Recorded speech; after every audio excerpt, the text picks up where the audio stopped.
Amém. Hoje em dia, quando a gente desenha linhas para qualquer história, eu acredito que a maioria de nós vai experimentar o fato de que essas linhas estão se tornando cada vez mais complicadas à medida que o tempo passa. E hoje nós estamos usando tantos conceitos e ideias diferentes que isso pode ser um pouco confuso, por assim dizer. Parte do problema é que nós temos um legado sobre falar de linhas de reforma, linha sobre linha. Nós temos 3 linhas básicas: Miller, Cristo e Moisés. E todas essas linhas, ou essas histórias, se referem à nossa própria história. E o que nós estamos fazendo em cada uma dessas histórias é ter o tempo do fim, aumento de conhecimento, formalização. E tudo isso é bem claro, mas alguns anos atrás se tornou um pouco complicado. E o que introduziu essa complexidade foi o fato de que nós tivemos esses padrões repetitivos ou essas histórias dentro das linhas de reforma. Então, o que eu estou me referindo é sobre a linha dos sacerdotes, levitas e netineus. Quando a gente começou a descobrir esses grupos, o que primeiro veio à nossa consciência através do livro de Esdras 7, em 2015. E o que nós fizemos, nós começamos a olhar lá para trás nessas outras histórias, dependendo na perspectiva que a gente tem vários grupos nessas outras histórias, algumas mais fáceis de ver, outras menos. Na linha de Cristo é muito fácil ver 3 grupos. Nós podemos ver também em parábolas individuais. Eu acho que também a gente falou sobre o problema do bom samaritano. Você ouviu essas apresentações também. Talvez não é tão claro de ver esses 3 grupos na história de Miller. Mas se a gente entrar de forma profunda, a gente vai descobrir isso. Mas ao começarmos a lidar com esses 3 grupos, nós vimos que esses padrões de repetição poderia realmente nos causar algumas dificuldades se nós não formos cuidadosos como que nós construímos. Mas desde que essas coisas têm se tornado, talvez, eu poderia dizer, talvez mais difícil, mais complicado, ao não apenas lidarmos com esses grupos individuais, mas também a forma que a gente conceitualiza essas linhas. É diferente da forma que a gente costumava fazer isso no passado. Um exemplo simples: por muito tempo a gente falava que a linha dos mileritas terminava em que marco? 22 de outubro de 1844, o que seria o fechamento da Porta da Graça, uma porta fechada, como a gente discutia. E nós então alinhávamos isso com a nossa própria história, sendo a lei dominical, outra porta fechada. E isso era relativamente claro. Até a gente começou a lidar com esses 3 grupos: sacerdotes, levitas e netineus. E ao começarmos a ver, nós realmente precisávamos entender a linha dos 144 mil, o que vai 2 marcos e um pouquinho a mais além do decreto dominical. Então, quando a gente pega a linha dos 144 mil, isso te leva até o segundo advento. À medida que você é confrontado com isso, com esse problema, você não tem que voltar para a história dos mileritas e tentar ver onde que essa informação extra, onde que está essa informação extra, porque está na história que vem depois de dia 22 de outubro de 1844. Então, novamente, a maioria desses, nós estamos familiarizados com esses conceitos que nós discutimos no movimento por algum tempo. E agora, a gente entendendo ou não esses marcos e as implicações, eu acredito que a maioria de nós aprecia, na verdade acredita que a linha do Millerita passa 22 de outubro de 1844, vai além. Se você voltar para a linha de Cristo, nós veremos o mesmo dilema. Nós veremos que a linha de Cristo não termina em no ano 34 com o apedrejamento de Estevão. Tem uma história que vai muito além disso. Você pode argumentar que o Novo Testamento realmente está contido, na verdade, em 5 ou 6 livros. Os 4 evangelhos.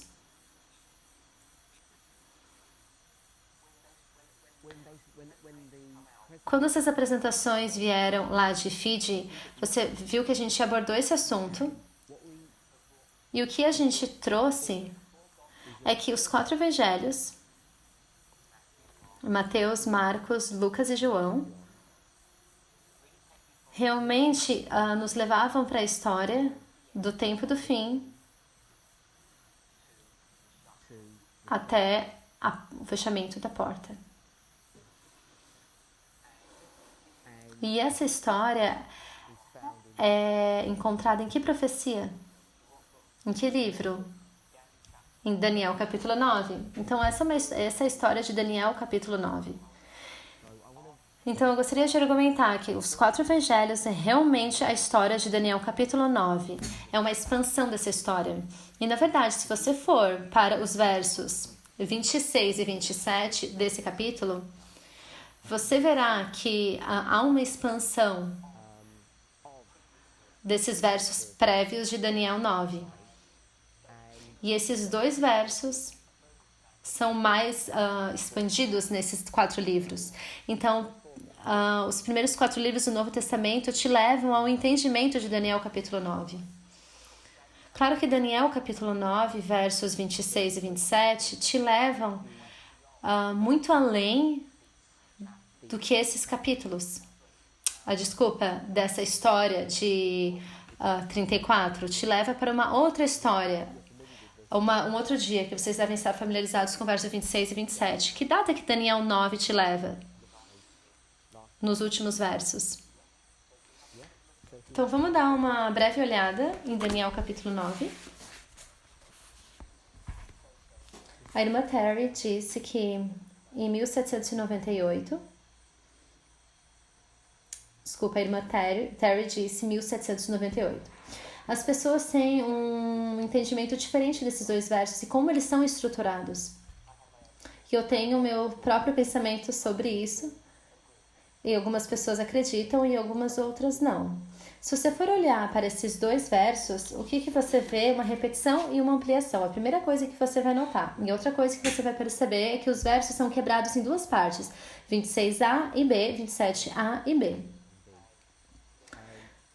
E quando você conecta os versos juntos, você vai ver que o 26a está linkado ao 27a e o 26b com o 27b também. Se você for olhar para a última parte do verso 26, diz que o fim será como uma inundação. Até o fim haverá uma guerra. Então tem uma guerra que está falando aqui no verso 26. E essa guerra, assolações serão determinadas. Vai ser predito ou profetizado. Na verdade, foi dito que algumas desolações seriam ia acontecer. Foi predito isso aqui. A última parte do verso 27 diz o seguinte: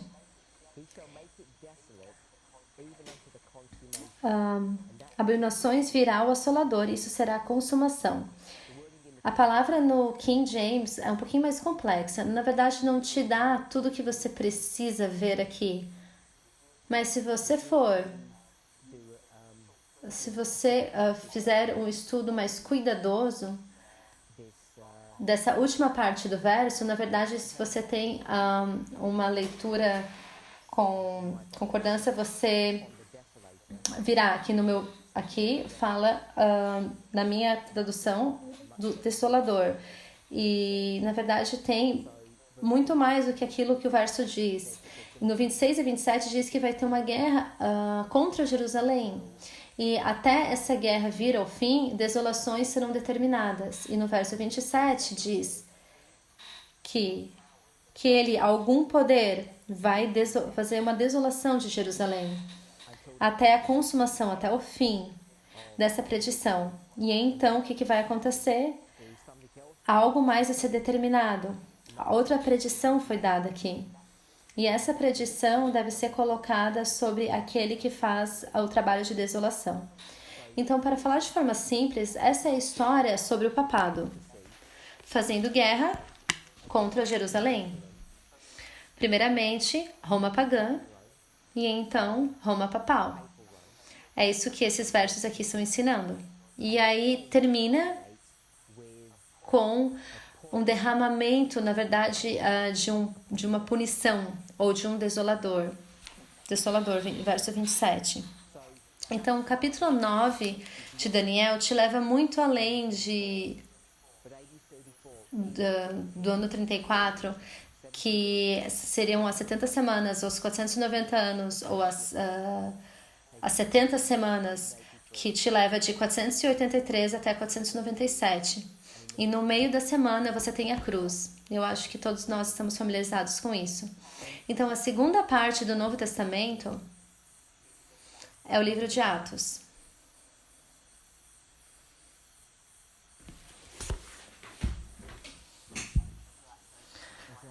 Esses são os 6 livros.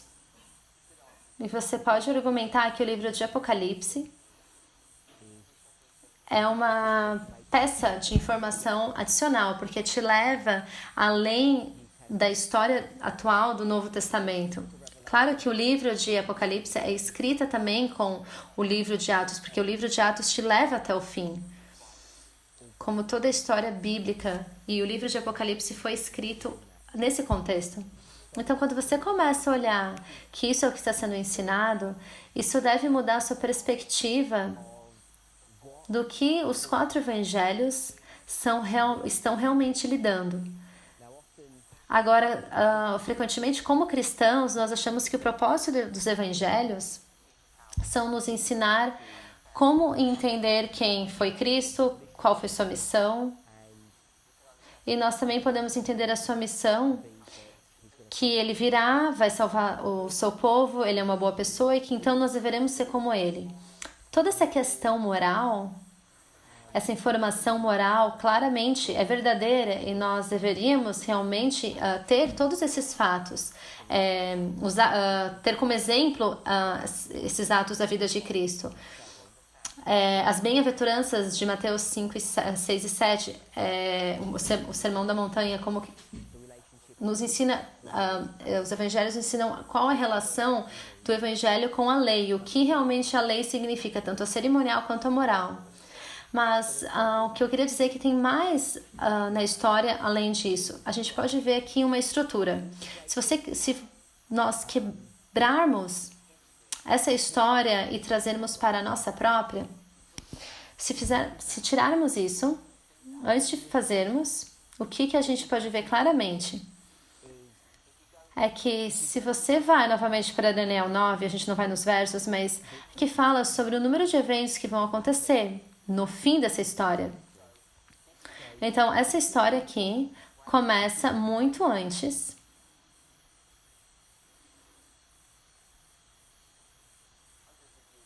Centenas de anos antes.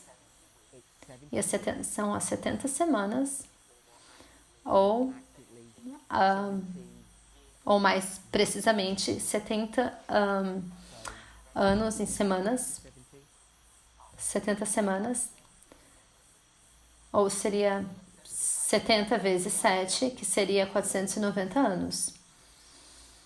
O que te traz lá atrás para o ano de 457. Então, a maioria de nós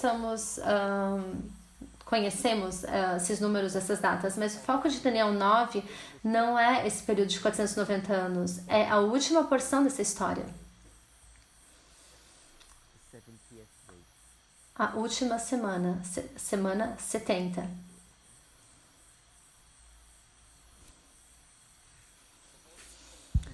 E os versos nos ensinam que no final de toda essa história, o que vai acontecer? Algo vai terminar. Se você ler os versos, diz que vai ser o fim do pecado. Estamos de acordo com isso?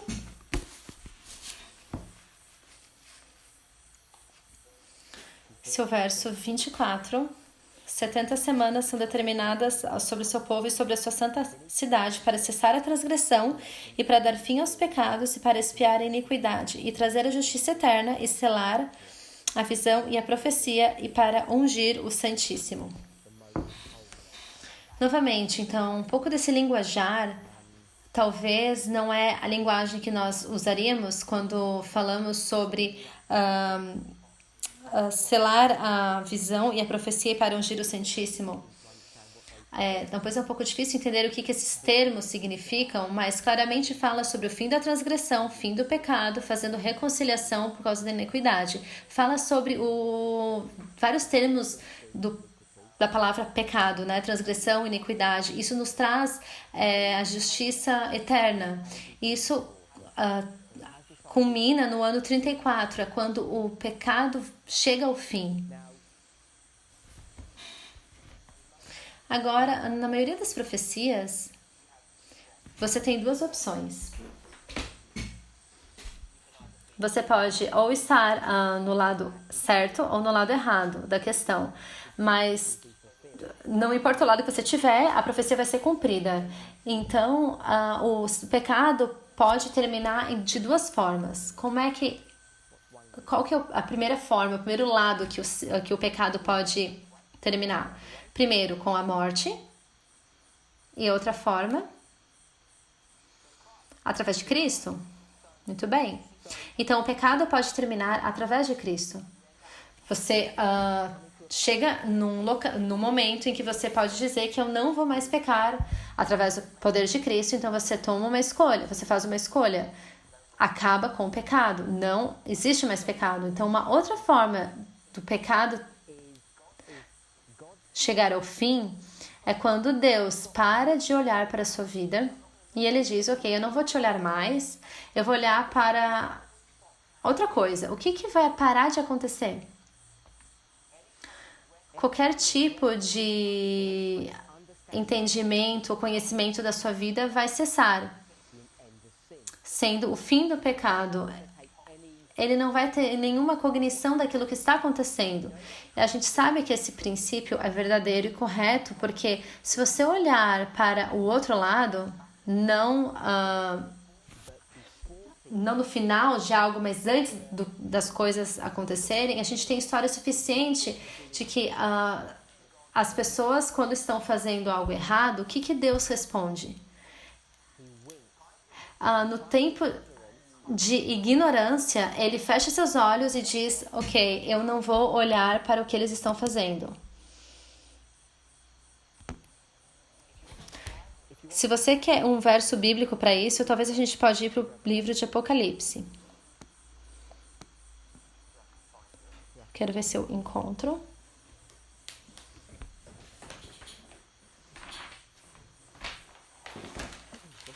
A gente vai para Apocalipse 11, verso 2. Apocalipse 11, verso 2. Esse é um exemplo de Deus piscando os olhos. Então, nós estamos em verso 2, mas eu quero ler primeiro 1. E foi-me dado uma cana semelhante a uma vara, e chegou o anjo e disse, levanta-te e mede o templo de Deus, e o altar, e os que nele adoram. Então, Apocalipse 11, verso 1, tem aqui uma vara que foi dada para fazer uma medição. E o que vai ser medido?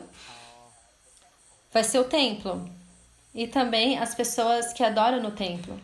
Se você for fazer um estudo sobre medidas e vara, o que você vai ver é que isso é um entendimento simbólico, uma representação simbólica de investigação ou julgamento, ou Deus mantendo os olhos em você, aquelas pessoas que adoram Deus no templo. Verso 2. E deixa o átrio que está fora do templo, e não o meças, porque foi dado às nações. Não julgue, não investigue, né? E diz aqui por quê?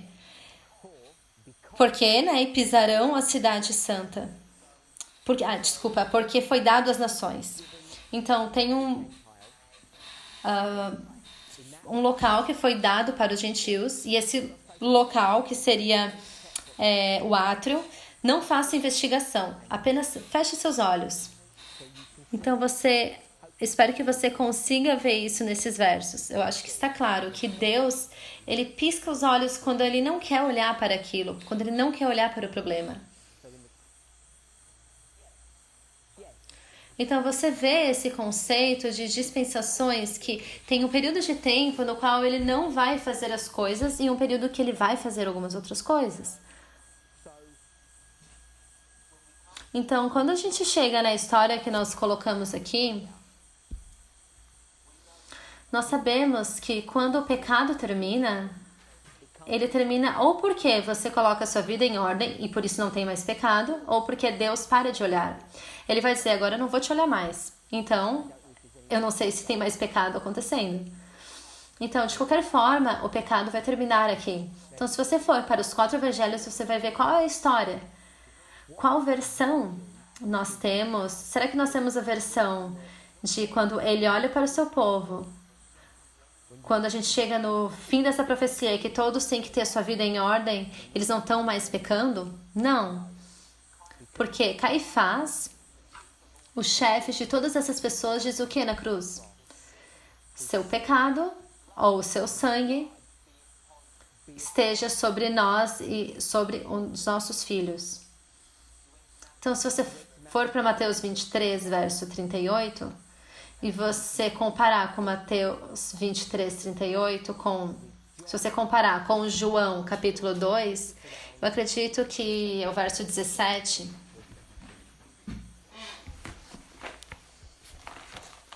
João 2,16, se você comparar esses dois versos, João 2,16 é a primeira purificação do templo, e Mateus 23 é a história da segunda purificação do templo. Em João 2 diz que essa é a casa do meu pai. Em Mateus 23, verso 38 diz, essa é a sua casa. Então, essa casa, esse templo mudou o seu líder. E Deus não vai olhar mais para aquela casa e ver o que está acontecendo ali. Você pode fazer aquilo que você quer na sua casa, na privacidade da sua casa, que Deus não vai olhar. Então, são 2 exemplos que eu dei aqui sobre o fim do pecado. O líder da igreja diz, todo pecado que Cristo poderia tirar de nós, nós vamos reter o pecado. Então, eu sei que isso não acontece aqui, em 34, mas 3 anos e meio antes, em 31. E tem uma explicação para isso. E eu te dei um segundo exemplo, que Jesus diz, essa casa agora é sua e está desolada. Você pode lidar com seus próprios problemas, nós vamos continuar. Paulo reconhece esse fato no livro de Gálatas. Em Gálatas capítulo 4, você vê a história começando mais ou menos no verso 21, que existe duas Jerusaléns. Se você tem 2 Jerusaléns, o que você tem? 2 casas ou 2 templos. Ele desenvolve essa história no livro de Hebreus. No livro de Hebreus, no capítulo 8 e capítulo 9, é a história do quê? De 2 casas, 2 templos. Um na terra e outro no céu. Então, o que está na terra agora está desolado. Deus não vai olhar mais para lá. E é isso que o fim do pecado está lhe dando, que nós vamos chamar de uma porta fechada.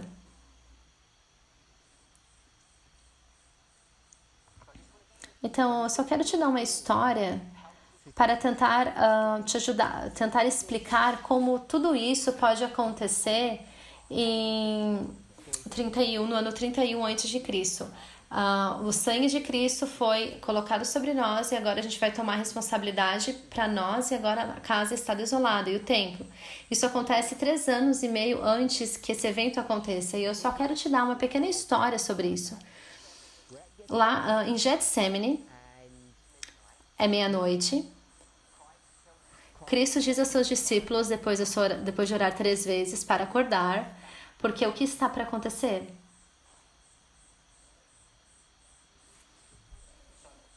Então, os soldados estão em seu caminho para pegar ele e ele já consegue ouvir os seus passos. Então, eles vêm, pegam ele. Então, tem uma conversa. Ao eles chegarem, abordarem Cristo, o que Pedro vai fazer? Ele vai cortar o quê? A orelha do servo do sumo sacerdote. O que a gente deveria saber realmente, qual é a simbologia dessa orelha? Se a gente for fazer um estudo sobre uma orelha, você verá que a Bíblia usa simbologias múltiplas. Ela usa um olho e usa também uma orelha. E o que mais que a Bíblia usa? Um coração, não uma boca. Todos esses três são sinônimos, são ideias, mesma ideia. Você provavelmente já ouviu do verso da Bíblia, existem muitos que falam que tendo ouvidos não ouvem, tendo olhos não veem, tendo coração não entendem. Então, quando a gente pensa que o entendimento está no cérebro, aquilo diz, nas escrituras diz que está no coração, o que muitas vezes as pessoas se confundem com isso. Então você pode ter um olho, mas você não pode ver, você pode ter um ouvido, mas não consegue ouvir.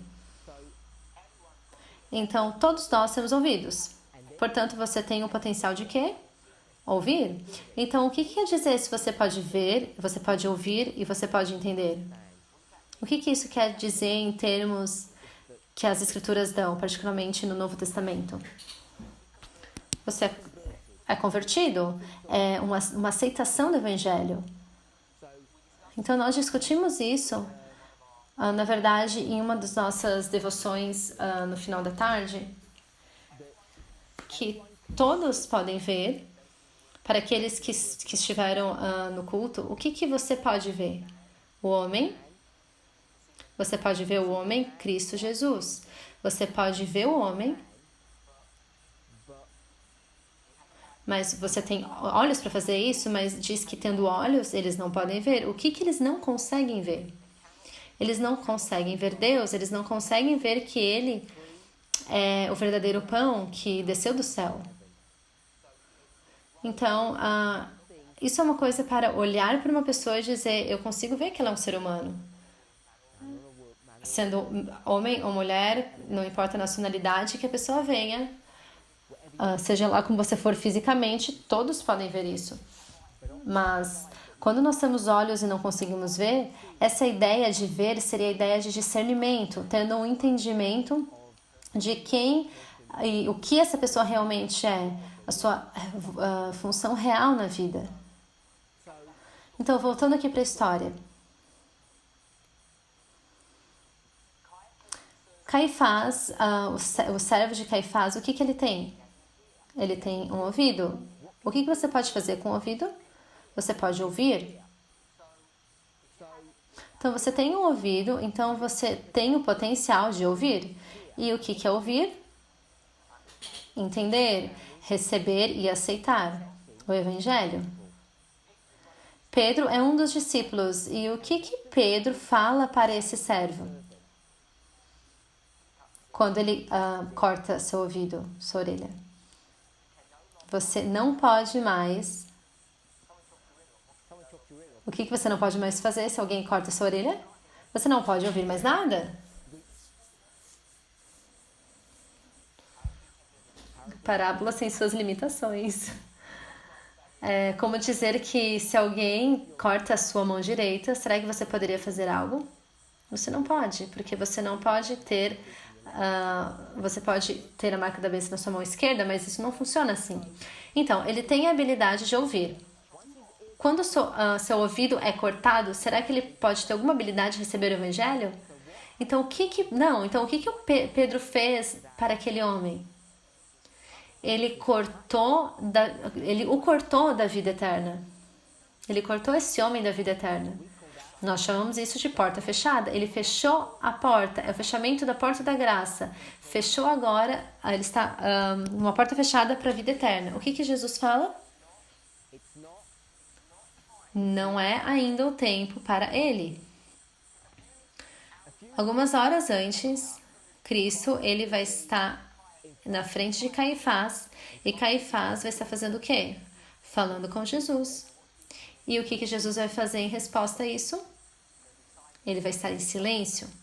Então, Caifás tem ouvidos, mas ele não consegue ouvir mais. E a razão por que ele não pode ouvir mais não é porque existem palavras ele não consegue processar ou ele está fechando seus ouvidos. Por que ele não pode ouvir?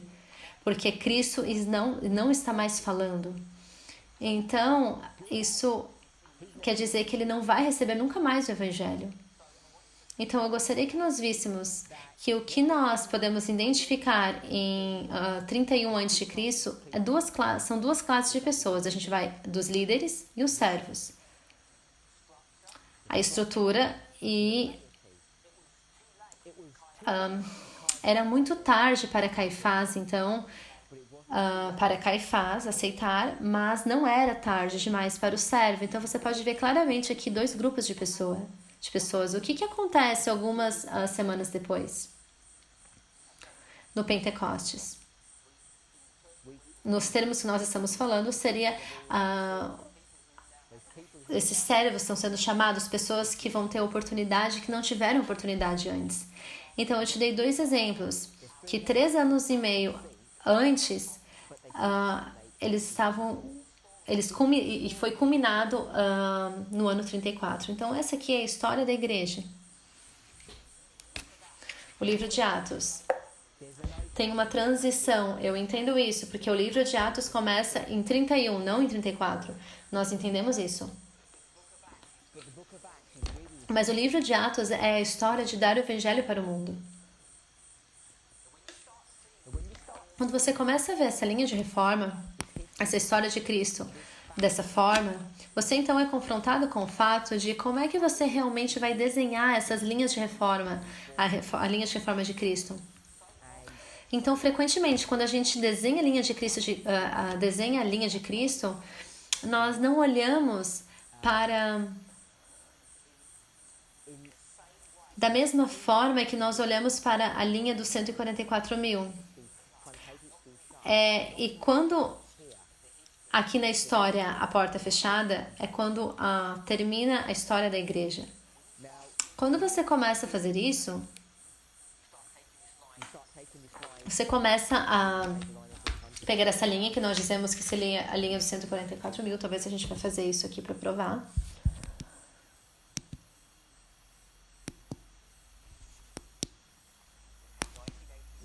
A gente tem o ano de 1989, a lei dominical, fechamento da porta da graça e o segundo advento. Você sabe qual esse marco seria?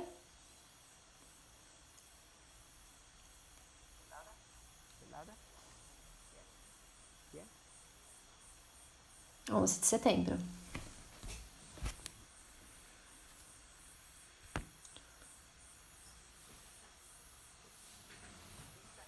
Isso, na verdade, é uma linha um pouco problemática.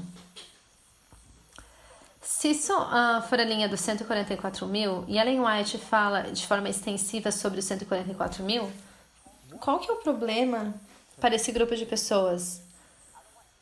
Ellen White vai dizer, não se preocupa quem que vai colocar esse número, a gente não deve se preocupar com isso. Por que a gente não deve se preocupar com essa questão de quem que vai trazer esse número?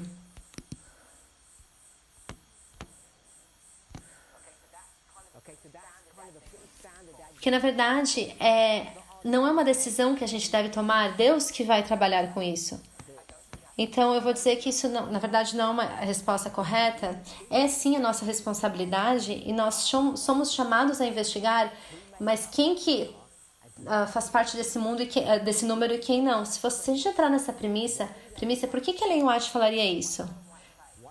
Por que Ellen White diria que não é da sua conta quem que vai determinar esse número?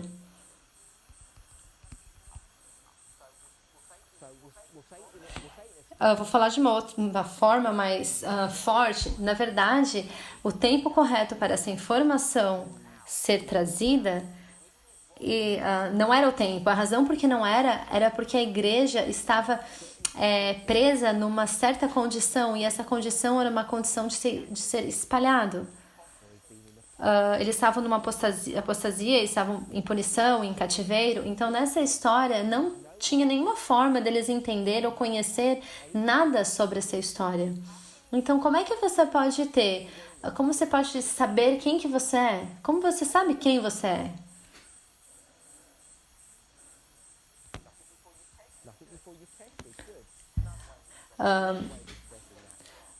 Como é que você sabe quem você é? Quem você é? Quem você diria que você é? Sacerdote? Como é que você sabe que você é um sacerdote? De onde você tirou essa informação? Das escrituras? Então você tem que ser capaz de identificar quem você é a partir das escrituras. E o problema é que nos dias de Ellen White, na era dela, ou você vai um pouquinho antes dela ou um pouco depois, não há nenhuma informação da inspiração que vai te dizer o quê? Não tem informação que vai te dizer quem você é. No estudo que nós estamos fazendo aqui.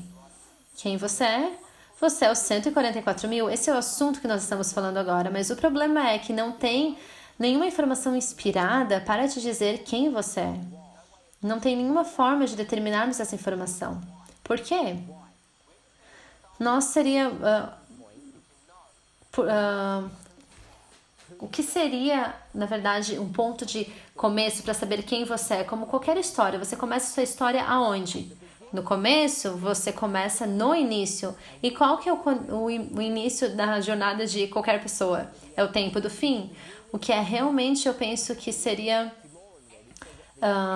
que diz que é o fim, mas esse termo fim não quer dizer o fim. Quer dizer o início. Quer dizer o início do quê? Do fim. E é assim que a gente entende o que seria o tempo do fim. Então, muitas vezes as pessoas dentro do movimento acreditam que o tempo do fim quer dizer o fim de uma profecia de tempo, ou o fim de uma profecia, ou o fim de algo, mas não é. E na verdade quer dizer o início das últimas da última parte da controvérsia, ou a gente pode dizer o remanescente da mulher, Apocalipse 12:17. É isso que o tempo do fim está se referindo. É o início da nossa jornada. Então, a razão por que Ellen White é insistente de dizer não se preocupe quem são os 144 mil é porque... o que a gente acabou de dizer? Por quê? Porque não existe nenhuma informação inspirada que te ajude a determinar quem esse grupo é. O que você precisa fazer? Você precisa ter uma informação sobre quem você é, ao invés de se tornar aquela pessoa. Se a gente puder expressar dessa forma. Então, se você quer se tornar um sacerdote, você precisa saber... você precisa fazer o quê? Pegar a sua roupa correta, se vestir de forma correta, andar no caminho certo, ter os instrumentos corretos para... Então, fazer o que você tem que fazer. Então, para você ser os 144 mil, você tem que ir até a inspiração, você tem que pegar os seus vestimentos, você tem que pegar algum tipo de informação que vai indicar qual o seu comportamento deve ser, como você deve operar. Segure esse pensamento. Alguns anos atrás, em 2017... teve uma série de estudos feitos, o que nós chamaríamos da natureza de homem. Eu não sei se vocês são familiarizados com esse estudo, é sobre, acredito que 60 a 70 apresentações, talvez chegando de 90 a 100 horas de material. É bastante horas de material. E a gente chamou de natureza do homem, mas a gente também pode claramente falar que seria a natureza de Cristo, porque a natureza do homem e a natureza de Cristo são a mesma coisa, porque quando Cristo desce, ele desce como que e no que? Como uma carne pecaminosa. Não tenha um entendimento errado do que isso é, mas eu acredito que é muito bem explicado e definido nos nossos votos batismais, seria o voto 12. Está bem sucinto ali esse entendimento de qual é a natureza de Cristo. porque essa é a nossa natureza. Então as pessoas começam a se tornar agitadas sobre o estudo da natureza do homem. E em defesa a isso, uma série de estudos vieram que acabaram sendo chamados de 7 passos para a salvação. Não sei se você ouviu essa frase. Se você tomar esses 7 passos, a natureza do homem seria os passos da salvação. É isso que essa história ensina. Então, o que nós fizemos? A gente pegou esses marcos que nós estamos familiarizados. Eu sei que a gente tem 5 aqui, mas você pode expandir para 7. Você tem 4 reinos em Daniel capítulo 2 e 7, etc. Mas se você for para Apocalipse 17, você tem quantos reinos? Então, uma besta tendo 7 cabeças. Então, em Apocalipse são 7 reinos, em Daniel são 4. E não está além entender o que nós temos 7 no livro de Apocalipse e 4 no Daniel. A gente pode unir esses dois conceitos e eles se encaixam de forma muito correta. Então, a gente vai para 5 marcos que nós temos aqui para 7. E o que esse estudo fez, que foi realmente importante? Pegou esses marcos e explicou ele, e a gente explicou eles de uma outra forma. Foi uma forma que nós deveríamos estar bem familiarizados, uma linguagem que a gente deveria entender, especialmente se você vai para o contexto dos evangelhos. Porque nos evangelhos, um desses marcos, se você apontar para esse aqui, que marco esse aqui seria? No conceito da linha de Cristo. Isso aqui é o batismo. E o batismo é quando uma pessoa é convertida, ou justificada, ou nascida de novo. Então, nós devemos estar familiarizados com esse marco aqui. Se esse marco aqui está lidando com um passo na conversão de uma pessoa à salvação, você deveria saber que os outros fazem a mesma coisa. Então, o que nós poderíamos fazer é pegar esses marcos aqui que nós estamos familiarizados e entendermos ou expressarmos em termos de salvação. Se estamos de acordo com isso. Então, a razão por que isso se torna importante é porque se você for perguntar à maioria dos cristãos qual que é o evento mais importante na história de Cristo, nos 4 evangelhos aqui nessa história, quase todos falariam que seria o marco ou o evento da cruz. O que nós entendemos ser o batismo. Então, se formos perguntar uma pergunta semelhante no tempo do fim, a nossa resposta seria algo diferente. Nós diríamos que seria o marco mais importante seria o decreto dominical. Como adventistas do 7º dia, nós vivemos e respiramos a questão do decreto dominical, mas o que a gente acaba descobrindo quando a gente começa a lidar com essas linhas de forma correta é que se você realmente quer lidar com linha sobre linha, esses 2 marcos, eles não se alinham.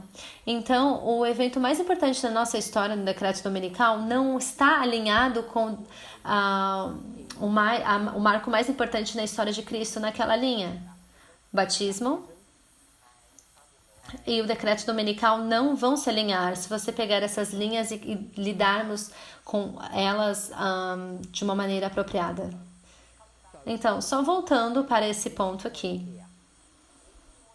Se você quer fazer parte dos 144 mil, você precisa experimentar esses passos, incorporá-los individualmente, porque eles são os passos para a salvação que estão lidando para um corpo de uma glorificação, que nós chamamos de segundo advento, que a gente pode argumentar que seria o passo final para termos a vida eterna no processo de salvação. Então, nós sabemos que cada um desses passos é essencial para entendermos o que acontece se você não conhece algum desses passos. Você seria, não sei se você está familiarizado com o progresso Pilgrims, que ele vai para... Não sei se você está familiarizado com essa história. Seria a superfície do quê? Das pedras, que eu vou chamar de... ele vai aqui para esse espelho aqui e na superfície teria pedras de tropeço e teria um local único e uma forma única que o ser humano seria capaz de fazer o quê? Para passar sobre isso. Então, se você está aqui, você pode ver este aqui. Será que você pode caminhar? Você pode cruzar? Não, porque essa distância é muito longa. Você tem que saber cada pedra no caminho para você passar. E se você não for capaz de fazer isso, você vai cair da superfície. Então, é da mesma forma com esses marcos. Você não pode pular um marco, você tem que ir através de cada um. Então, se são esses os passos para a sua salvação, o que isso quer dizer? Isso quer dizer, se você quer ser essa pessoa, se você quer se tornar essa pessoa, você precisa saber algumas coisas. A primeira coisa que você precisa saber é como começar a sua jornada. E a segunda coisa que você precisa saber é quando a sua jornada termina. E você também precisa saber tudo que está entre. Então, qual que é o problema? Quando Ellen White diz, ignore esses 144 mil aqui, porque não é para você. Ela não diz dessa forma, mas isso é o que ela se refere. E por que ela está dizendo isso?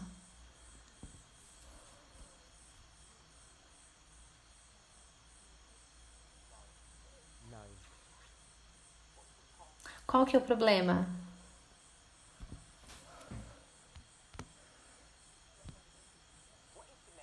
Qual que é a mensagem? Qual que é a mensagem?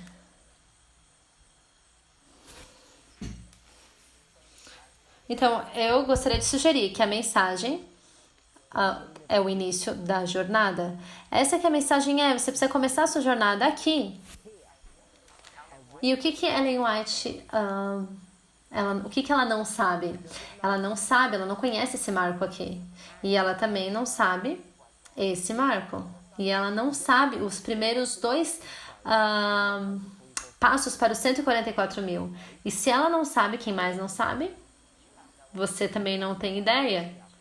Se ela não sabe, você também não sabe. Se você não sabe, não tem nenhum ponto de especular quem esse grupo vai ser, porque ele não pode ser nunca criado. Você só pode criar essas pessoas experimentando aquilo que eles passam. Por que ela não conhece isso aqui? Onde que isso é encontrado? Aqui a gente encontra em Daniel 11, verso 40. 41. Por que ela não sabe disso se a gente já sabe? 11, 40.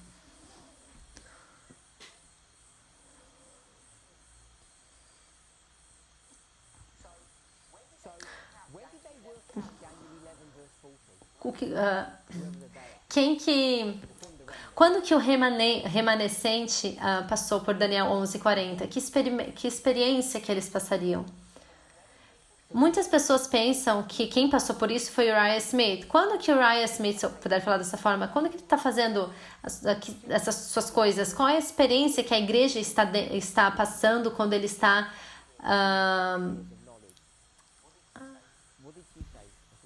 O que você falou, minha irmã? Eles estão no espalhamento. Eles estão no espalhamento quando ele está explicando isso. Então, você sabe que ele não vai te ajudar. Ele não sabe nada. Porque esse é esse período de espalhamento. Quando que a igreja começa a entender o verso 40? A chave está na palavra entendimento. Quando que você vai ter o entendimento de algo? Quando que isso é revelado? Quando que Deus começa a revelar as coisas? No tempo do fim? Quando o ajuntamento começa, quando a informação é descelada. Então você sabe, mesmo sem ir para as referências, mesmo sem provar isso, você pode ser capaz de demonstrar. Eu acho que é bem claro de ver que Daniel 11 aconteceu não foi descoberto por Uriah Smith, nunca foi por Uriah Smith, porque ele estava vivendo num período onde as coisas eram seladas, não quando elas estavam desceladas. Então, só para o nosso entendimento, quando que Deus, a igreja de Deus, começa a ter um entendimento do verso 40? Deve ser no período de ajuntamento. Será que alguém aqui deu a data? Tem que ser nesses 46 anos, de 1798 a 1844, que eles são ajuntados. É isso que essa informação, nesse momento que a informação foi aberta para o povo de Deus. Nunca teve uma informação nova no período de espalhamento. Por que não pode ter?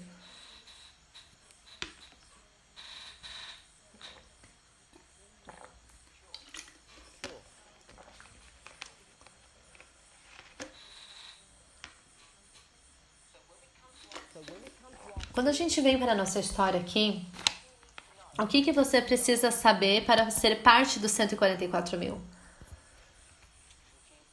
Que é encontrada no verso 40. Ellen White diz que não tem nenhum ponto tentar descobrir quem que vai ser os 144 mil. Porque ninguém entende. O que nós não entendemos? Nós não entendemos Daniel 11, verso 40, então não tem nenhum ponto em ter essa discussão sobre isso. Na verdade, o único período onde nós vamos ser os 144 mil é quando Daniel 11, verso 40 começa a ser cumprido. E então você tem uma oportunidade. Então, Daniel 11, verso 40 foi primeiramente cumprido antes desse período de ajuntamento, no qual nos chamamos de mileritas. E você pode ir, uma vez que você sabe isso, você pode então procurar isso. Você pode encontrar documentos onde eles explicam Daniel 11, verso 40. E então, tudo que Uriah Smith faz é o quê? Ele rouba essa informação? Ele não fez nada errado, ele só copia e cola no seu livro. Mas porque os adventistas não estão familiarizados com essa história, nós atribuímos toda a glória para Uriah Smith. Porque ele não dá referência do seu estudo.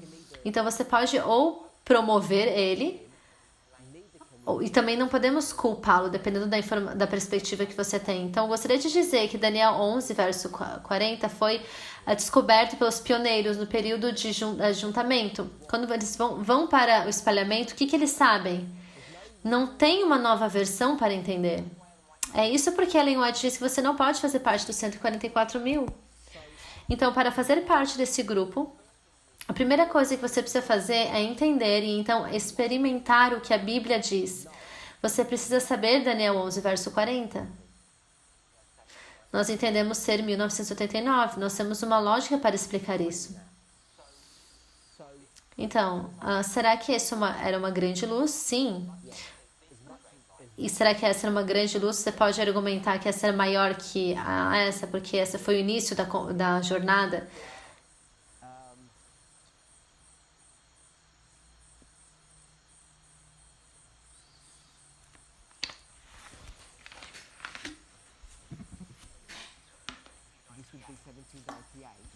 Aqui seria 1798, que é uma única linha que vai até ali. A gente poderia fazer isso e chamar da linha do Adventismo, será que não poderíamos? Se gostaríamos de pensar sobre isso nessa perspectiva. Então, nós sabemos que essa definição de Daniel 11:40 é a primeira, porque é essa que está clara na Bíblia, que nós podemos chamar de uma leitura simples da Bíblia, de um assim diz o Senhor. Então nós vamos desenvolver essa outra aqui. Não pode ter nova luz nessa passagem no espalhamento sem uma nova luz, sem nova informação. Você não pode ter uma experiência. É isso porque esse é o motivo que os 144 mil não podem ser criados nessa versão 1. Você precisa da versão 2. E para obter a versão 2, você precisa saber as escrituras de uma forma mais íntima. Tem que ir além de uma leitura simples. É por isso que você tem que entender estruturas, quiasmos, parábolas. Você precisa entender um pouco sobre história. Então, para encurtar a história, para ser parte dos 144 mil, você tem que entender esse verso de uma aplicação presente.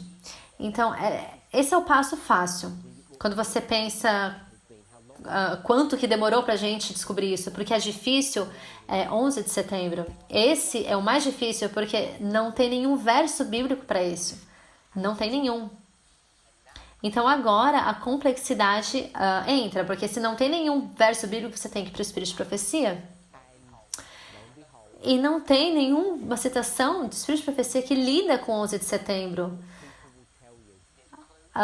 Algumas pessoas dizem que existe, mas nós temos algumas colas, na verdade, alguns pontos que podem nos fazer pensar, mas a gente não tem. A gente tem que expandir os nossos horizontes e entender como que a gente pode entender como a gente pode entender as escrituras, mas a gente não consegue só pelas escrituras entender o 11 de setembro. Então, essa jornada dos 144 mil é uma jornada de redescobrir ou reexaminar, ou talvez entender de uma forma nova como ler e entender as escrituras. E tudo começa com esse novo entendimento de como entender verso 40. Porque se você somente olhar para o verso, o que diz que no tempo do fim as pessoas vão estar fazendo coisas, se você for perguntar a qualquer pessoa razoável o que esse verso diz sobre o tempo do fim, eles vão dizer que fala sobre um evento singular, sem entender todas as implicâncias. Seria um evento singular. Esse movimento já falou de forma consistente por décadas agora que o verso não diz isso. O verso diz, na verdade, que tem um símbolo singular no tempo do fim, o que seria 2 eventos. E é uma diferença substancial de abordar todo o verso. Quando nós primeiramente abordamos, foi com talvez a forma que eu acabei de explicar, mas nossa resposta se tornou mais madura, mais sofisticada, mais precisa, muito melhor. Então, quando a gente começa a pensar sobre essa história, começamos a olhar para a linha de Cristo, como eu falei alguns momentos atrás, o que eu gostaria que víssemos é que o que nós pensávamos que era importante para nós pode não ser necessariamente importante para a linha de Cristo. Especialmente a forma que os cristãos falam sobre essa história. Na verdade, se você for para esse marco aqui, esse ano é o quê? Que ano que é esse?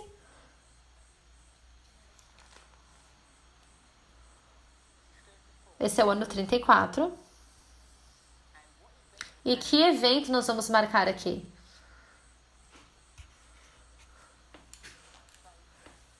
Então, se fôssemos fazer um estudo, não tem, na verdade, nenhuma forma de conectar o apedrejamento de Estevão com esse ano.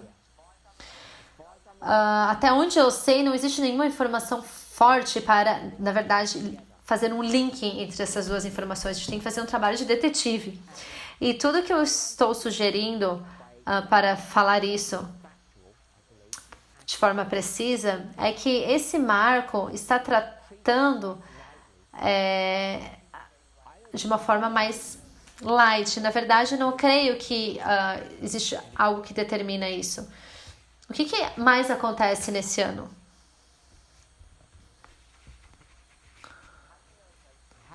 Como é que você sabe que o evangelho vai para os gentios? Ele não diz que isso acontece em 34 depois de Cristo?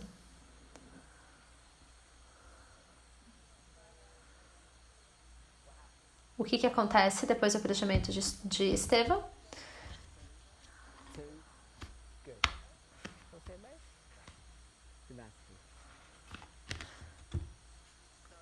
Então, nós temos Paulo sendo levantado agora. Será que é a forma correta de escrever? Então, tem alguns eventos, mas você não pode juntar esses dois eventos para o ano de 34. Eu acho que tem evidências cruciais para fazer isso. O que a gente faz? A gente vai para Daniel 9, diz que no final da semana todas essas coisas acontecem. Porta fechada, fim do pecado, o evangelho vai para os gentios, como nós falamos, e as coisas começam a ser cumpridas. Então, esse marco aqui que para nós, na nossa história, é um marco principal, é o decreto dominical, é onde os adventistas encontram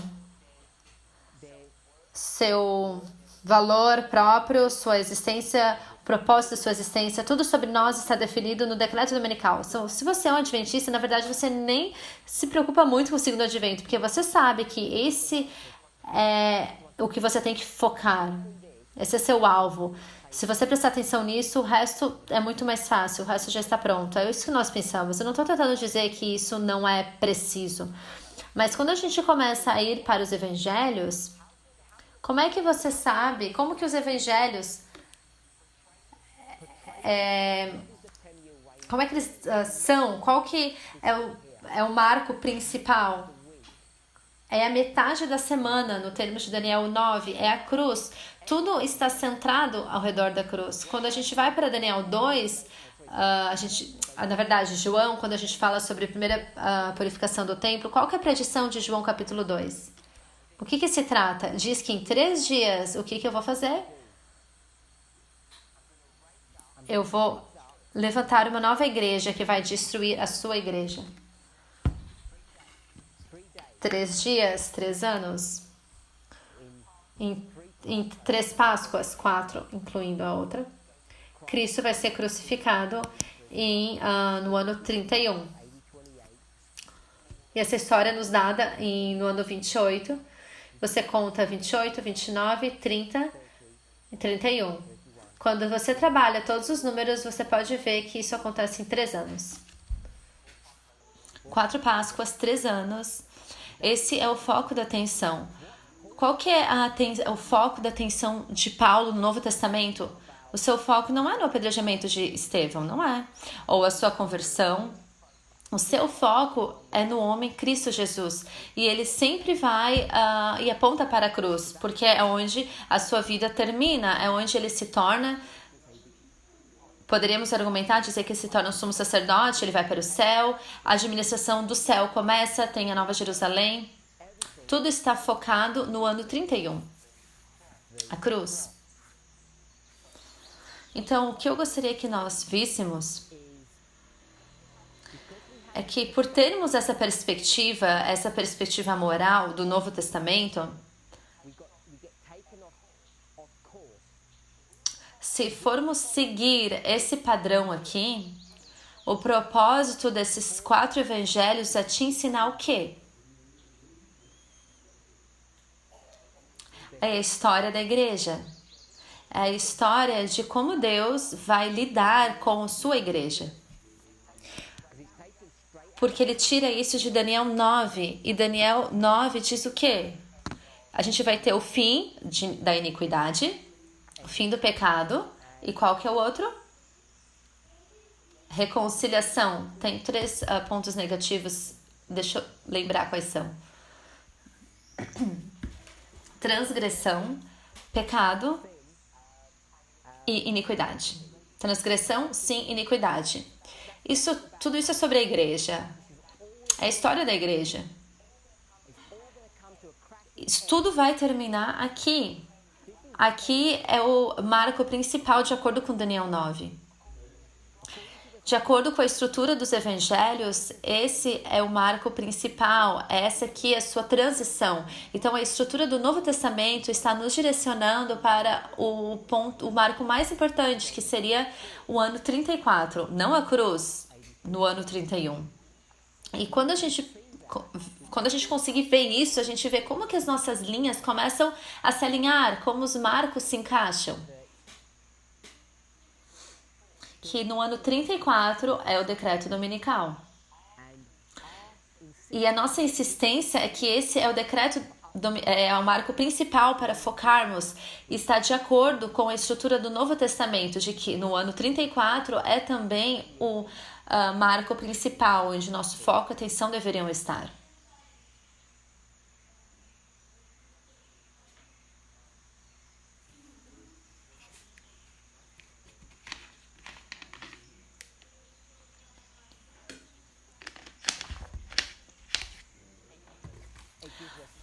Nos dá não é apenas um desafio, mas nos dá informação. Informação que ele nos dá o que deveríamos esperar. Nós deveríamos esperar que é difícil de ver, que nós estamos olhando para evidências, nós estamos olhando por providências. O que a gente viu nas apresentações da TES? Que nós estamos 5 anos de um evento, olhando para 2014 e dizendo, olha o que a gente encontrou, olha o que a gente viu, alguns detalhes que são essenciais para a gente entender. E nós não entendíamos muito bem, mas estava lá. Você pode procurar os vídeos, mas não tem sido a nossa consciência por um bom tempo.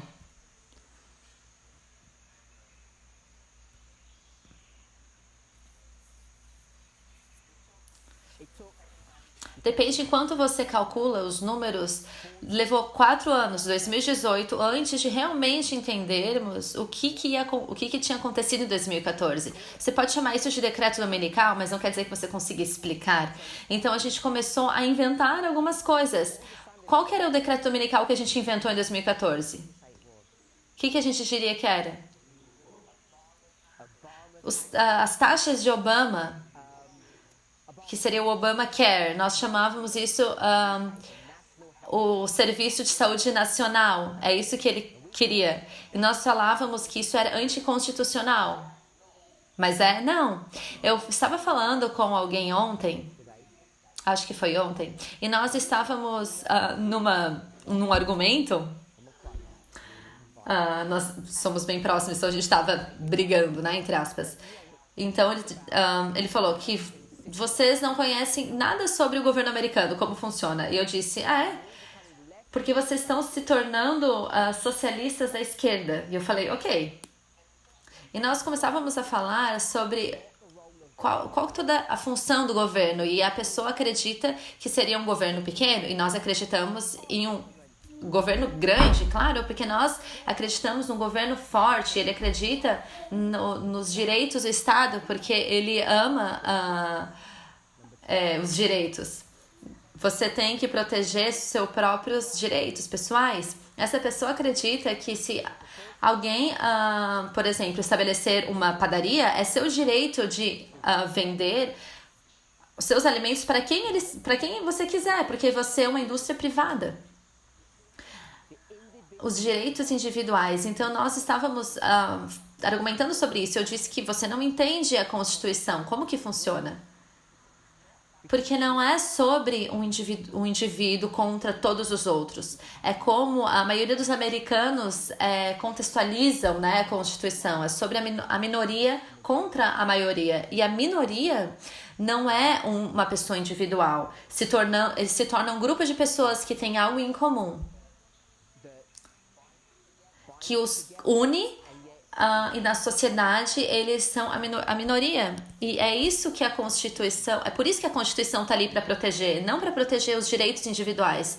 Porque se você colocar a proteção dos individuais, você pode proteger por exemplo, o padeiro que diz, eu vou vender aquilo apenas para as pessoas que eu quero, que eu gosto.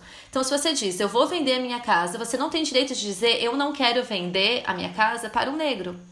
Porque se você tentar fazer isso, o governo vai forçá-lo a vender a sua casa para aquela pessoa negra. E essa pessoa, primeiramente, vai achar que você é maluco, está indo contra os seus direitos. E eu digo que é porque a sua perspectiva de como a Constituição é colocada e qual a sua intenção, é como você vê isso. Então, a gente saiu um pouco fora do caminho. Tá, a gente tá falando sobre 2014, sobre o Obama. Então, quando você começa a perceber isso, você percebe que o Obamacare não tem nada a ver com o decreto dominical. Tendo um serviço de saúde nacional é algo que é bom. Na verdade, é algo que, tá nas escrituras, né? Quando você chega próximo a isso, quando você pensa sobre um serviço de saúde nacional, porque Deus está implementando essa ideia de o forte cuidar do fraco, as pessoas trabalhando juntas. Então, se você fizer uma busca, não é difícil ver que os Estados Unidos não tem um serviço de saúde nacional por um motivo. E você sabe que razão é essa? Não é sobre o rico não ajudando o pobre. É por causa do racismo. É porque as pessoas brancas nos Estados Unidos não querem que as pessoas negras se tornem, tenham serviços gratuitos se elas não podem pagar por elas. Então, essa ideia do rico e do pobre é um fato de racismo, é um problema de racismo, porque as pessoas ricas, as pessoas brancas são as pessoas brancas e as pobres são as negras. Foi institucionalizado a pobreza. Não pobreza por causa de certos indivíduos, habilidades, se eles foram educados ou não. Isso é algo institucional. Questões institucionais, como racismo, esse é o motivo que não aconteceu o Serviço de Saúde Nacional. As pessoas que resistiram são pessoas que tinham perspectivas particulares sobre a Constituição. Nós chamaríamos de republicanos ou os conservadores da direita, que tem essa visão bem rígida, que se alguém não trabalha, o que eles não deveriam ter? Eles não deveriam comer. E eles usam isso e trazem tudo isso para dentro, né? Isso é uma história muito complexa. É muito fácil ter todas essas questões erradas. Então, como eu já mencionei, se isso está correto, tudo isso aqui, isso te mostra que o decreto dominical é algo que vai estar em silêncio, não vai ser entendido, não vai ser fácil de ver. Então, esse marco grande está sobre nós. Então, está para acontecer, né? Então, tudo que eu mencionei sobre a relação da cruz, da nossa linha de reforma, já foi colocado mais de uma vez. E você já ouviu isso algumas semanas atrás. A razão por que isso se torna bem significativo é porque a gente tem alguns marcos aqui. E uma vez que você começa a fazer isso, começa a trabalhar com esses marcos adicionais que não tem nenhuma citação inspirada, esse aqui você pode ver, Daniel 11:40 você consegue ver, esse ali, 11 de setembro, se torna bem difícil. Você tem que ir para o Testemunhos da Igreja, volume 9, e realmente entender essa passagem de forma apropriada para começar a usar 11 de setembro nessa história. Ou você vai para Live Schedules, Reverend Harold, 6 de julho de 1905 ou 1906, um dos dois. Você tem que ir para essas passagens para realmente começar a usar o marco de 11 de setembro. E uma vez que você fizer isso, você começa também a usar esses outros marcos que a gente conhece, quando você começa a adicionar todos eles juntos. Que marcos que nós temos? Aqueles que a gente poderia adicionar, os maiores. Se a gente tem 1989, a gente tem 11 de setembro, a gente tem 2014, 2019,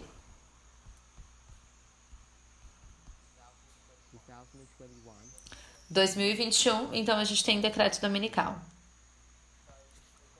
Então nós temos esses marcos adicionais aqui. E o que a gente tem que fazer é descobrir uma forma de construir eles. Não é muito fácil de construí-los. Você tem que ter a inspiração para construir qualquer coisa. Você não pode simplesmente fazer as coisas, tirar as coisas do ar. A forma que a gente pode construir é essencial. Se você não consegue construir esses marcos, o que você não é capaz de fazer nessa analogia aqui? Você não consegue ir para o próximo passo. E o que acontece é que se você está aqui, 10 anos atrás, a gente pode chegar daqui até ali.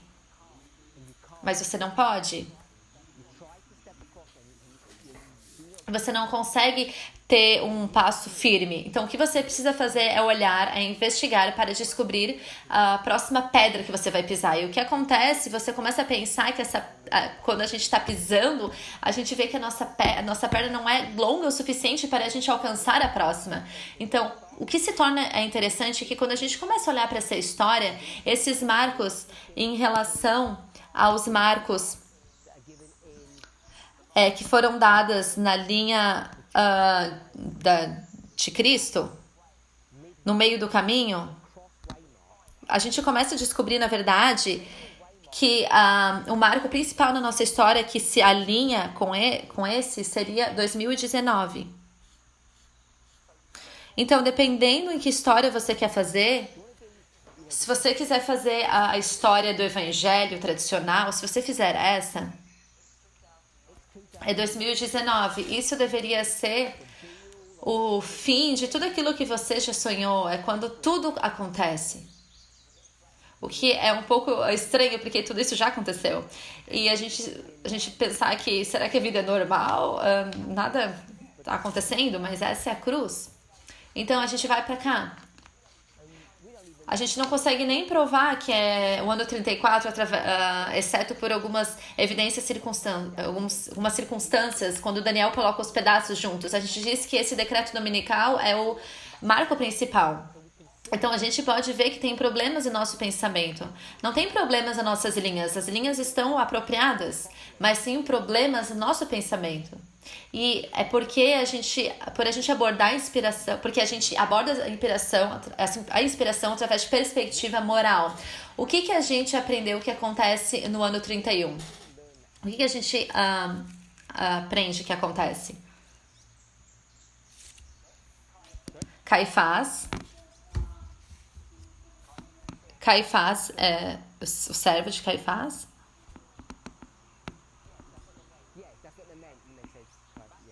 Mateus 23. Sua casa está desolada, seu sangue está sobre nós. Eu dei 2 histórias sobre os eventos da cruz. O que está acontecendo aqui? Na igreja? Qual que é o evento principal que está acontecendo na vida de Cristo, na igreja, nesse ponto? É uma porta fechada. Porta fechada para a igreja. O que eles vão fazer no próximo dia? Depois que nada vai mudar, tudo continua normal. Mas a sua casa está agora desolada. E eles nem sabem. E o pior, quem mais não sabe disso? Os discípulos não sabem. Eles não têm um entendimento claro do que acaba de acontecer. O que nessa história acontece, aqui nessa história de 2019, está nesse lado do marco agora. O que a gente deveria entender? É que a igreja, em toda a sua glória, está agora desolada. E o que a gente não tem são bons modelos ou boas histórias. A gente tem, mas a gente não conhece, não estão na fronte da nossa consciência. É isso porque esse é o motivo que isso se torna estranho. Não parece aquilo que a gente espera que vai acontecer. Essa informação é o local primário que a gente deveria colocar a cruz. Não em outros lugares onde a gente colocou. Esse é o local principal que a gente deve colocar a cruz. Isso nos ensina uma verdade fundamental, que é aqui que a igreja fecha a sua porta. A sua habilidade de ser salvo, toda a sua esperança agora está perdida nesse ponto aqui. Então é isso que está acontecendo hoje, no Adventismo. E pergunte para qualquer adventista, eles não fazem ideia sobre isso. Mas logo eles vão começar a se tornar... Isso vai se tornar aparente para eles. Mas quando se torna aparente, é muito tarde, claro. 66, 70, destruição. E aí, então, não tem mais esperança. O que eu, então, gostaria que nós víssemos é que existem formas diferentes de abordar essas linhas. O principal que nós deveríamos entender é que essa é a cruz. Então, se esse é o marco principal, se fizermos linha sobre linha, então a experiência principal que nós deveríamos ter agora seria o quê? Antes de perguntar, aguarde. Qual dispensação nós estamos atualmente vivendo? Como sacerdotes? o tempo de angústia de Jacó, colheita, sete pragas. Então nós estamos aqui e nós estamos na colheita. E a gente vai separar os maços, olhamos com isso bom, uma experiência positiva. Talvez nós vamos ter um pouco de dificuldade e lutar com Cristo, como na angústia de Jacó. E nós tornamos tão... nosso entendimento não está tão claro o que está acontecendo aqui, que a gente acaba perdendo o principal, que seria aqui a história da vida de Cristo, essa separação entre o quê?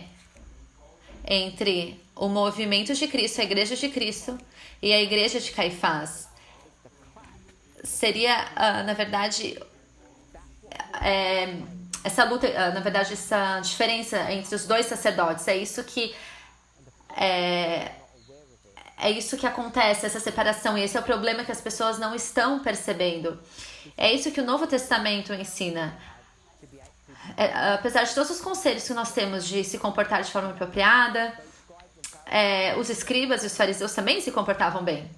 Então, além disso, o que eu gostaria de dizer é que a história principal que nós deveríamos estar entendendo agora, quando a gente vai para os evangelhos, é que em 2019, não é que a gente está sendo colhido, não é a nossa experiência primária que nós estamos tendo agora. A nossa experiência primária é que a igreja agora está desolada. Mateus 23. E essa separação começou entre o movimento e a igreja, e nós deveríamos estar familiarizados, atentos sobre isso. O que nós deveríamos estar fazendo é voltar para o Novo Testamento e tentar entender a experiência da igreja de Deus e a igreja de Laodiceia, a igreja de Caifás nessa história. A gente tem informação detalhada do que está acontecendo, tanto nos evangelhos ou na primeira parte do livro de Atos, obviamente também nos escritos de Ellen White. Então a gente tem detalhes e conhecimento do o que aconteceu nessa história, mas parece que o nosso movimento parece não ver o que está acontecendo. A gente está esperando o que vai acontecer. E tudo já foi nos dado, está tudo na inspiração. E a menos que a gente não entenda o que vai acontecer ou o que não vai acontecer, a gente vai perder, a gente não consegue continuar, a gente não pode experimentar e fazer parte dos 144 mil, a menos que a gente entenda o que os versos querem dizer. Não o que aconteceu 2000 anos atrás, o que esses versos queriam dizer, mas o que eles querem dizer agora, o que esses versos querem dizer para nós, esses versos que a gente já leu, que nós já fomos para os desejados de todas as que a gente já leu em Desejados de Todas as Nações. Se a gente não entender, a gente não consegue ter um progresso na nossa experiência. E nesse momento, é onde a gente está nesse momento, a gente está estagnado. Na história desses livros, nós temos, por exemplo, a gente perdeu a direção, a gente não sabe o que está acontecendo. Cristo nos abandonou. E Pedro diz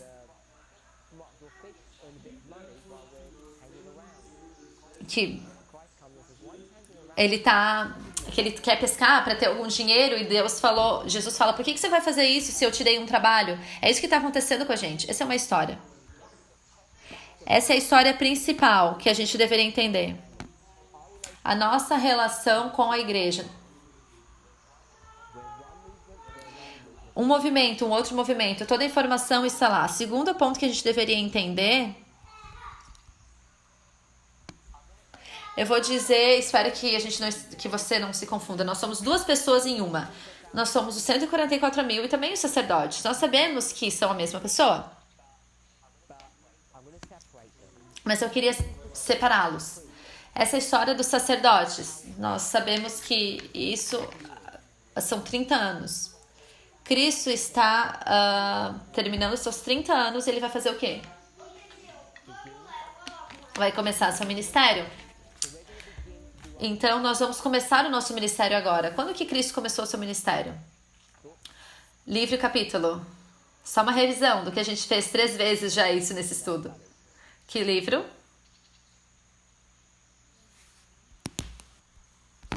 João. João capítulo 2. Primeiro, purificação do templo, capítulo 11.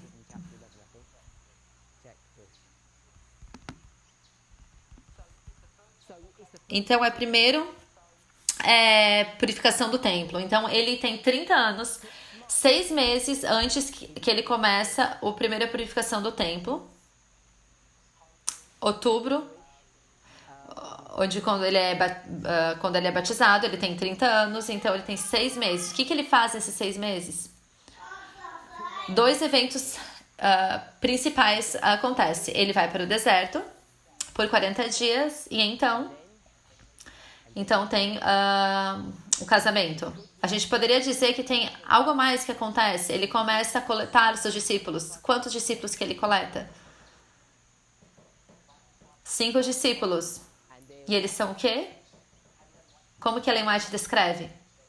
Eles se tornam a fundação da igreja do Novo Testamento. E o que mais que tem especial sobre eles? São todos discípulos de João. Ele rouba, ele pega todas as coisas de João, se você quiser colocar dessa forma. Então, tem 2 histórias que estão acontecendo aqui, de forma... no mesmo momento. Então, quando Cristo faz esse trabalho no templo, como que ele se parece? Eu não sei quão alto Cristo era. Eu vi algumas fotos, mas parece que ele é bem alto. Mas algumas pessoas falam, naquela geração, eles nunca cresciam tanto, cresciam quase no meu tamanho. Ele parecia grande quando eu vi a foto de Cristo, mas as pessoas falam que ele é pequeno. Ele era pequeno. Então não fala nas escrituras, mas Ellen White faz alguns comentários. Como é que ele se parece quando ele está fazendo a purificação do templo? Tem essa divindade que parece que tem, na verdade, parece que ele cresce, como se tivesse uma torre atrás dele. Então é como se ele crescesse, como se fosse um super-homem. Então no começo, não um super-homem, mas um homem grande, né? Quando ele começa a ser um ministério.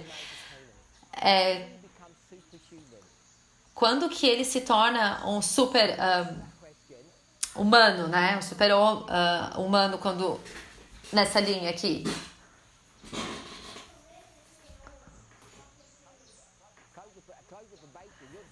No fechamento da porta-graça, você já saiu da segunda advento. Você vai ter um corpo glorificado. O que começa a acontecer? Você cresce em estatura. Então, isso seria no segundo advento. Você é glorificado, você se torna um super humano.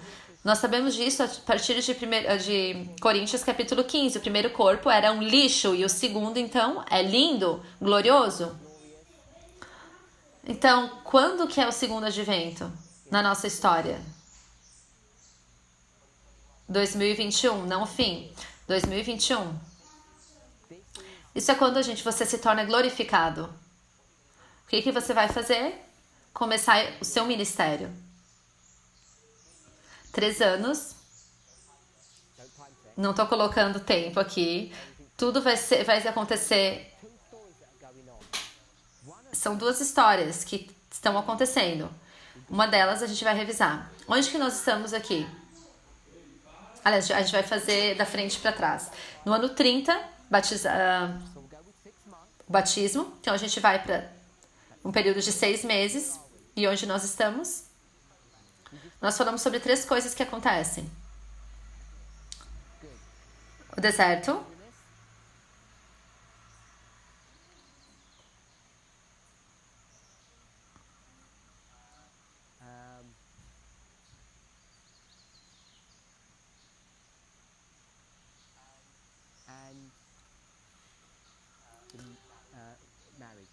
Casamento.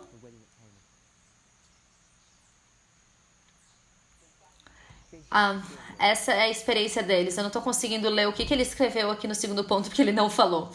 Qual que é outra experiência que nós temos aqui?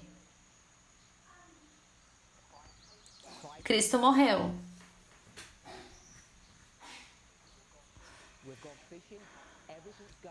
Eles foram pescar e tudo começou a dar errado. É uma combinação da igreja pensando que eles ganharam, enquanto eles têm essa preocupação que eles estão perdidos, e nós estamos assustados por causa da perseguição.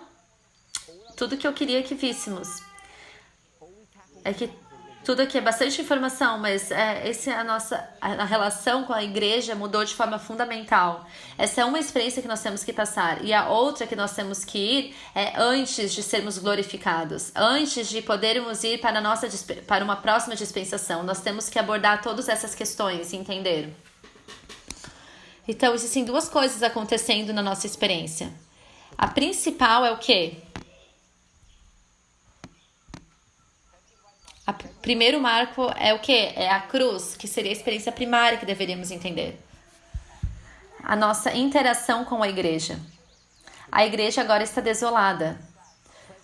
Hoje, no dia presente, eles estão desolados, eles não sabem. Eles começam a continuar dia após dia, sábado após sábado, oração após oração. Tudo parece normal. Mas a segunda experiência, a segunda coisa que nós deveríamos perceber é que antes de fazermos um trabalho, nós temos que ser testados.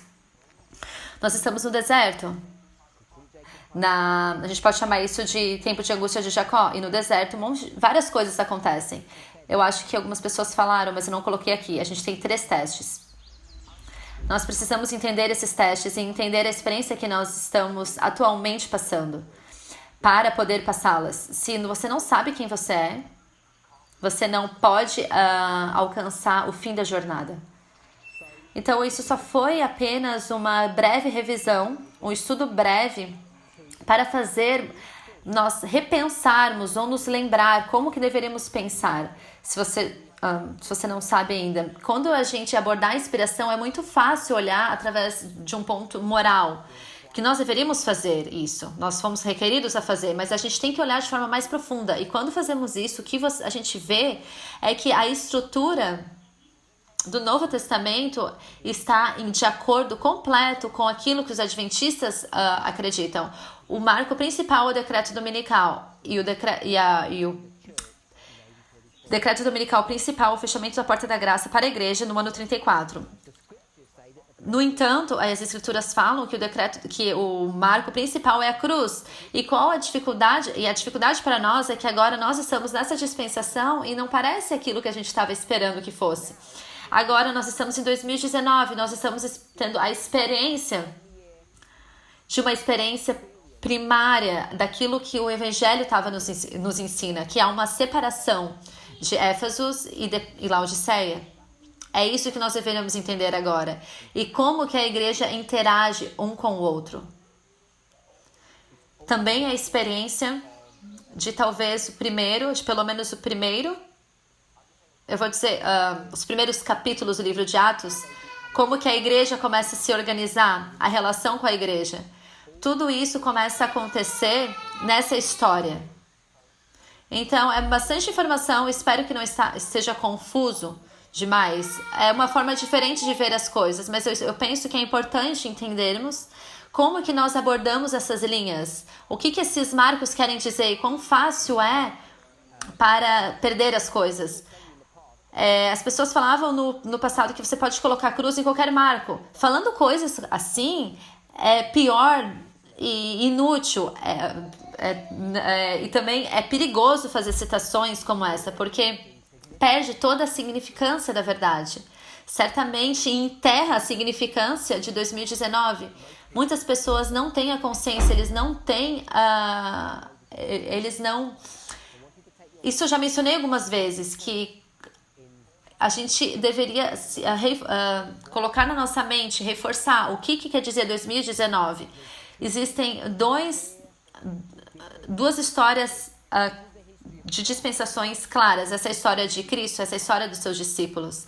Existem 2 dispensações. 2019 não vai se repetir de novo. 2019 é o fechamento da porta da graça, como nós sabemos. Nós vamos ter outros fechamentos da porta da graça. A gente tem um marco aqui, temos outro lá. E também temos um marco em Pânion. Tem muitos fechamentos da aprovação. Mas o de 2019, ele é único, ele não vai se repetir novamente. Então eu gostaria que nós realmente pensássemos sobre isso. Que o marco mais importante na nossa história, você pode dizer na linha de reforma dos 144 mil, mas nessa história, muitos de nós não sabemos disso, mas já passou. Vamos orar?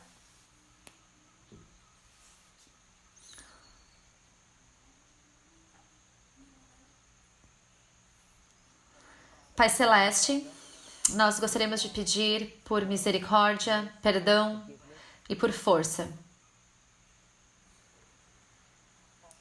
Pai, nós somos como pessoas que estão famintas e sedentas.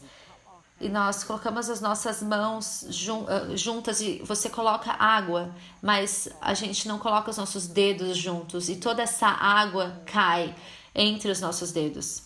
E nós acabamos insatisfeitos. Senhor, isso parece ser a experiência que nós passamos, vez após vez, necessitados, sedentos, famintos e nunca sendo satisfeitos. Pai, nós acabamos de passar sobre um marco mais importante na nossa história.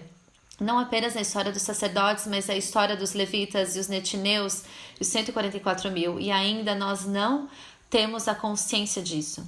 Nós não percebemos o que isso significa.